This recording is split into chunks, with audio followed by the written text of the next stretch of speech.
Dear, dear Wendy. Dear Wendy. Dear Wendy.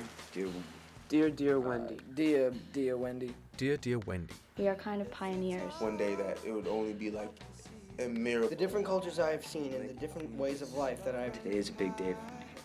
It's the day Huey dies. I'm in Germany now. I thank you so much, dear Wendy.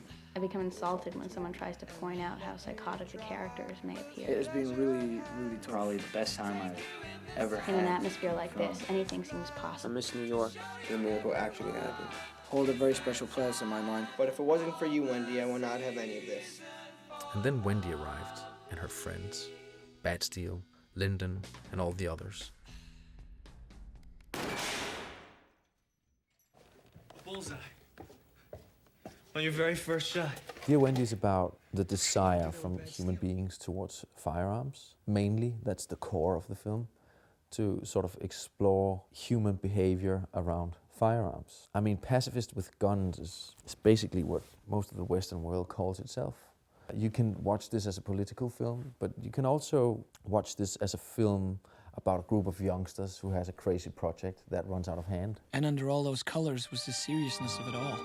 The regulations were that the most important thing for a dandy is never to show off his partner, whatever the provocation. In a way, it's a shame we're keeping this to ourselves. Well, I think that pacifist with guns is such a great idea. I mean, it's practically our duty to share it with others. We're not the only losers in Electric Park. We carry them as moral supports. And that's the most important thing. They may be carried, but never brandished. The actual group that dandies are based on are very particular about the way they look, about appearance. A good example of something dandy are the samurai warriors, the ancient samurai warriors. Well, they would be, fierce warriors in battle, and they would go into battle knowing that they were going to die and having that confidence. That's a confidence that the dandies have going into, into the square with, 50 cops around. The whole point of the dandies is that they take a lot more interest and a lot more care in the little things. And when the big things happen, they just kind of forget them. Like they take a lot more care in their clothes than dying. They'd rather look good, than worry about death. Essentially a group of losers who, through holding and firing, a gun, get this confidence and develop this secret, well, not secret, but this club. Not one of us were in doubt about the most important thing of all. The reason why our partners could only be fired in the darkness of the old mine and could never be exposed to full light and thereby woken up.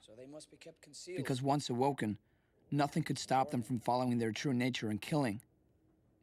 And it was so forbidden to say that word that we called it loving instead. And loving could never, ever happen. Because that would be the end of it all. Clear. Dear Wendy. I remember Lars von Trier walking across the square between our two companies, suddenly looking a lot less angry than he normally does. In fact, he looked quite pure and innocent. I remember thinking, what's he up to now? But it was in fact a quite innocent and decent mission he had this time. He wanted me to direct the script he wrote. He wanted me to direct Dear Wendy. I think he even said I could bring life to it. It's rare for Lars to say such nice things to me, so I must admit I got a little alarmed. In fact, he's actually proved me wrong. He's been nice to me all the way through the making of this film. Filmen er jo sammensat af en del elementer, som har haft en betydning for mig. For eksempel dandierne har jeg altid synes godt om. Ikke? Det har været muntert, ikke? For mig. Dandy-begrebet. Og skydevåben har jeg interesseret mig for. Sådan lidt i det små, ikke? Men specielt ældre våben. Men man kan godt isolere sig omkring fænomenet skydevåben og kavitet og ballistik med stor interesse og har mange gode folk. Med stor fascination. Really didn't feel like much less than a punch. Det er alt sammen noget, som hedder fetish, ikke? Tror jeg nok. Jamen, det er jo interessant, alt det der, man kan med en pistol. Gud, så. Det er fascinationens landskab, som vi godt kan lide at bevæge os i. Det fylder en med alle mulige afsky at have en pistol i hånden, for det er det, man er opdraget til. Men det fylder også en med en fornemmelse af magt. Og så er der et eller andet med, når man har affyret, altså det rejser altså en følelse i kroppen, som er interessant, ikke? Og det er derfor, det er fristende at gå ind og lave en film, der befinder sig lige præcis der i 2 timer. I fascinationen af skydevåben. Altså, det er jo sjovt. Ja, fordi jeg tror, at selv de mest ligesom fredsglade mennesker de vil have et følelsesmæssigt forhold, som ikke bare vil være afsky, ikke? Det er det er tveægget. Det var fantastisk at optage herover i Electric Park. Det nød jeg virkelig. Altså, der var en masse selvfølgelig forhindringer og hysteri og sådan noget, som der jo altid er på en film. Men det var kraftedme sjovt altså at stå lige uden for sit kontor med sådan en hold af skønne skuespillere i sådan en fantastisk kulisse. Vi skal lave en mineby i West Virginia til Dear Wendy. Vi skal lave forretninger, og vi skal lave et helt lille torv, og så skal vi lave et gammelt og et nyt mineområde. Alt det her, det skal vi forbinde med et mineområde, som vi skal ned og lave i Tyskland, og så skal vi have det hele til at se ud som om det kommer fra USA. This movie would never be made in America. It is definitely a film about a very specific place in America, but at the same time, it is Danish. And I love that, because to see America from here is very interesting. It's an entirely different feel than being at home. And that's another reason I think it's great that we've shot here, because we are so far away and we have an entirely different view of the world. Dear Wendy. Then the actors arrived. 5 young, fantastic, devoted actors arrived from the US. And then one shy little British dancer, Jamie Bell. Dear Wendy, I would just like to take this time to tell you how I really and truly feel about this whole experience. It has been really, really tough. Not only physically from working every single day, but also mentally from all the experiences on and off the camera. Dear Wendy, I warn that this letter might mostly be stream of consciousness. Dear Wendy, I arrived in Denmark in late September. One of the first things Thomas said to me on my first day on set was, "We are kind of pioneers." As I looked out on Electric Park, watching Anthony wrestle with his camera invention, and seeing such a diverse group of actors having a field day, it seemed perfectly fitting. It was my first time in Europe, and I was a bit overwhelmed. We started right away, with 2 weeks of rehearsal. In an atmosphere like this, anything seems possible, and I've never felt more comfortable. But Thomas is amazing at turning making a film into a great time. So I quickly lost my jitters and just had fun. It's great when you can see that the director is really enjoying himself and not just working. Jamen altså, der var jo flere elementer i forberedelserne til den her film. De her 14-dages forberedelser, jeg havde med skuespillerne.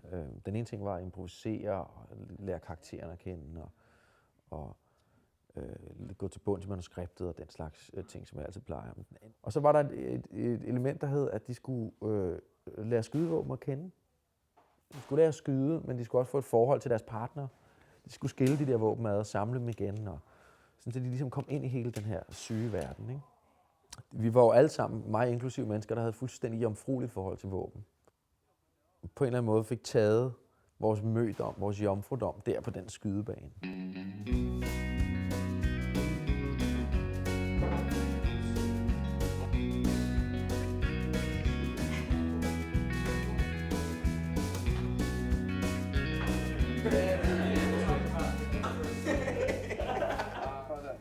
Pull backwards and release it. Yes, that's right. Now you're ready. All right. Okay, go for the first shot. Is everybody ready for this? We're ready. This is a historical moment. Yeah! At first, I was, terrified about guns before I started learning about the whole dandy thing and learning how guns work and stuff. And when I actually went to the shooting range, I was still pretty nervous about it because I'd never really fired a gun before. It's wild. Yeah, I'd never been around guns, ever. I don't even want to know how I did. I only got 5. That's no good. It was intense. At first, I was really scared of the gun. I mean, it's something like... And then by the end, I was like, come on, let's shoot the 9mm, man. Well, I never shot a gun before. So cool. Oh, geez. I don't know. But just having that power that you could really just with one pull of the trigger, you can kill someone and end them. Just knowing that and shooting at that target, it was crazy, and it was a little bit scary. I shot like shit. And I put so much pressure on myself. But I was unfortunately right next to Chris, who was like the master gunslinger that day. I found out, surprisingly, I'm actually a pretty damn good shot. I suck. And I was feeling really good because I was number one. I can just remember, and I was thinking, if anyone's looking at me, they're going to think I'm a real girl. But I was incredibly nervous. Like, I'm surprised I didn't shoot a bird or something, because my arms are just really, I was terrified. Hello again, my name is Homer, and I run this company. Det var jo altså en stor dag, den dag, fordi de ud over at være på skydebanen og få deres ilddåb, kan man sige, også netop fik deres partner i hånden og fik en introduktion til deres partner. De blev ligesom overgivet fra deres oprindelige ejer, og så til dem. It was interesting. We met Hummer, crazy guy, but nice guy. Once you get to know him. And he showed us a special pellet gun that he's made, and which are the pellets that are being shot at us in the film, and it was really helpful. He showed us all of our guns. We shot some blanks. It's just cool, that's your gun, and that was made for you. And when I shot it, it was just like. Having Lee in my hand for the first time, I mean, it's and shooting those blanks, it's love at first sight. The best, it's weird, but the best part about it to me was actually the slide of my gun. It's like it just comes out like so smooth.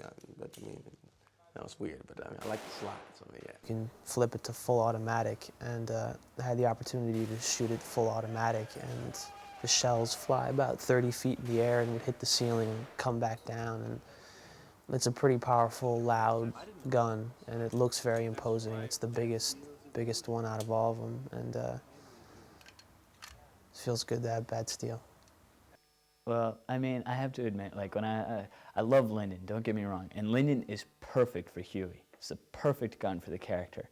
But when I saw him, and I'm looking at everybody else's, and they've got these, really cool guns, and but when Homer loaded it up and let me fire it, and it's just this incredible just explosion, just destroyed all the other guns. And I was like, all right, Lyndon, he's not the coolest looking gun, but he'll deliver, Lyndon he's man. Definitely that's when the guns kind of put their spell on me. Og på en eller anden måde kunne man bare mærke, at for hver eneste af dem, så smeltede det bare fuldstændig sammen.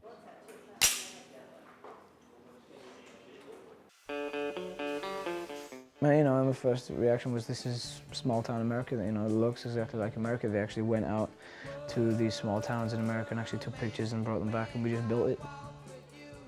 It's great when you have these sets like this because it makes it that much easier to get into character. You're in these surroundings and it pulls you there even more. Ja, nu er det dagen før optagelse, og vi har sådan cirka 10 timer mere til at få pladsen færdig. Vi har fået støbt fortov, og vi har fået sat lygtepæle op, og vi har fået forbundet al el til lygtepælene. Electric Park Square was just as much ours. All the zones we had named when we were playing there as kids, the slope corner, the shack, and then of course Solomon's. All of it was just as much ours now, if not more.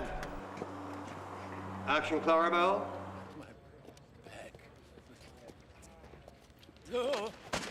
Hey! Oh, man! Here, let me help you get up here, man. Let me help you. Come on.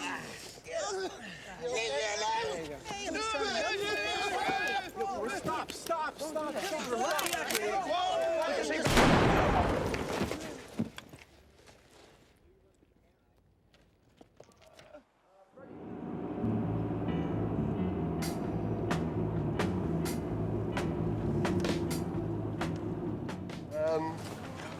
Opening on scene 62, which is over here in this corner of the set.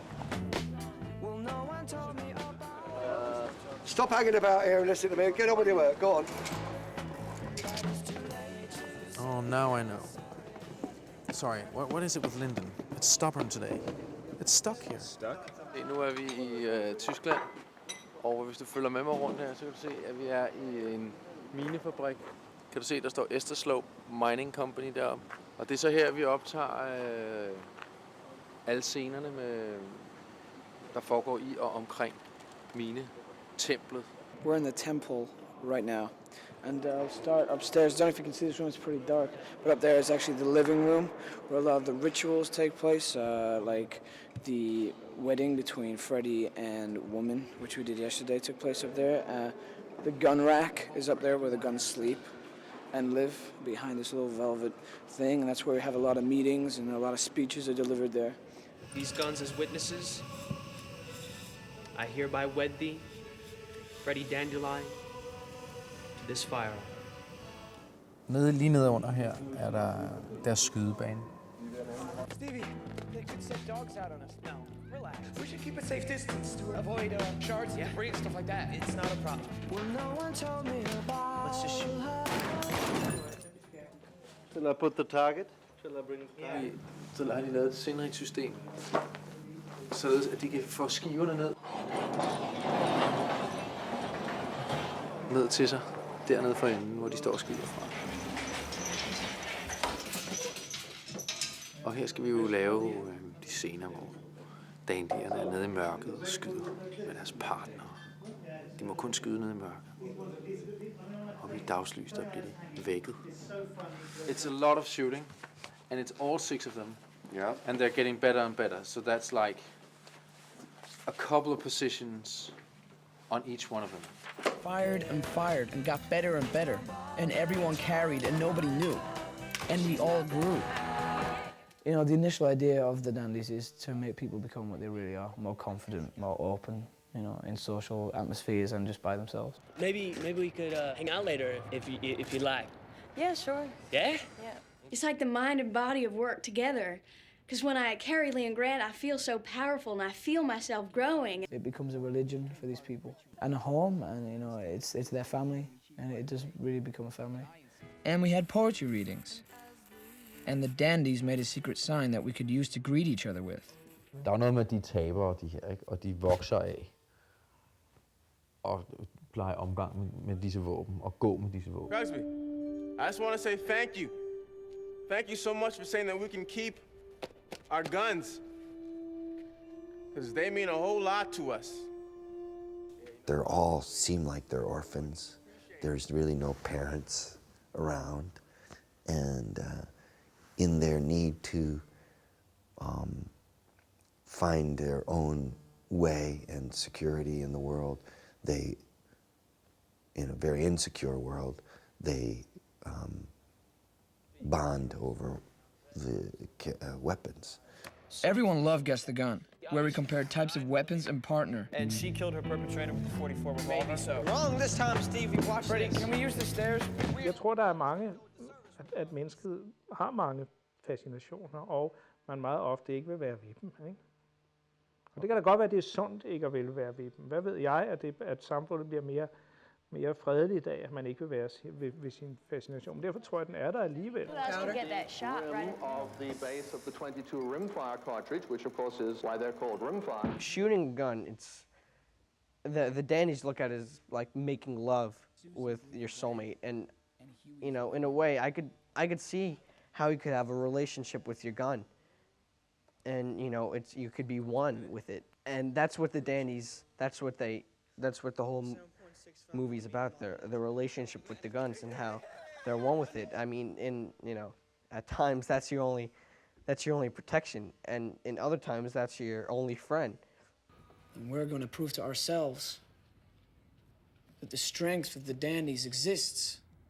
The modern phenomena of punk is something like this, you know, where they become, you know, so kind of identified to their own group that they become immune to the same kind of emotional behavior that the rest of us go through. And you see that in their, even in the way the shootout happens, I think is kind of disturbing because they don't seem to be involved with the psychological realities that we've all come to believe is what human behavior is like under crisis. Wake up, Bad Steel. Det er jo det, der er vores privilegie, og det slipper vi for at tale om. Fra min side har der ikke været nogen moral i filmen. What happened?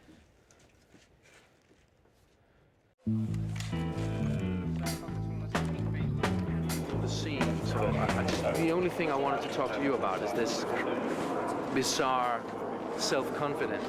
Yeah. Unreal self-confidence that they have, you know, which I really like. Wow. Yeah.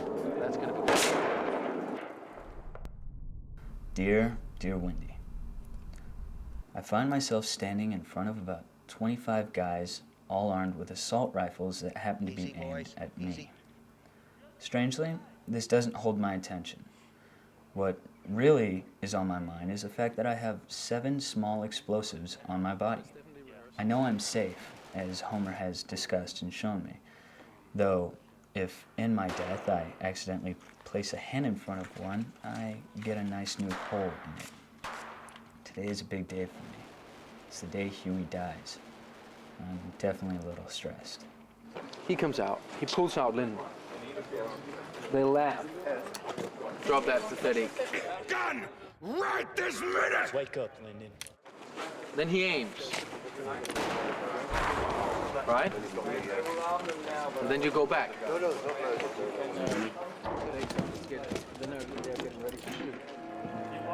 Guys! Look, I can walk!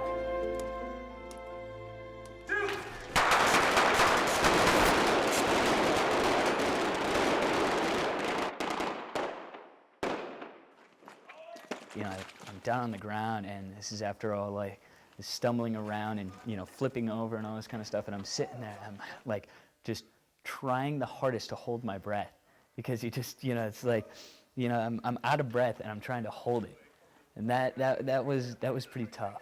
Are you okay? You hurt? No, I'm okay. You know, getting to die, it's my first time, you know, so that was beautiful.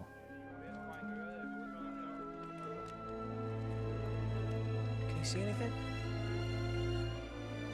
Jeg er blevet stillet over for den sådan, meget provokerende kendsgerning, at der er noget lystfuldt ved at skyde.